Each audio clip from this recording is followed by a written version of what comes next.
Hampir sepekan Bali terus mengalami lonjakan tambahan kasus COVID-19. Pada 5 September, kondisinya tak jauh beda. Meski jumlahnya mengalami penurunan dari sehari sebelumnya yang mencapai 196 kasus.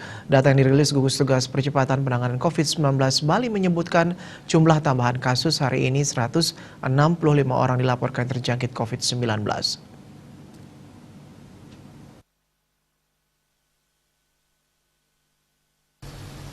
Kumulatif kasus yang ditangani Bali kini mencapai melampaui 6.000, tepatnya 6.071 orang. Selain kasus masih bertambah seratusan orang, kembali dilaporkan kabar duka.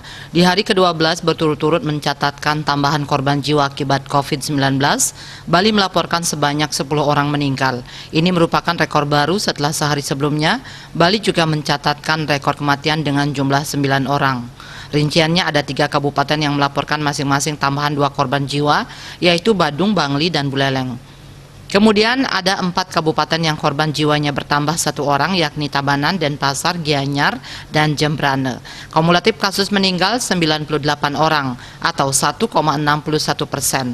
Rinciannya 96 WNI dan 2 WNA. Selain itu terdapat 94 pasien COVID-19 yang sudah sembuh. Jumlahnya lebih rendah dari tambahan kasus baru.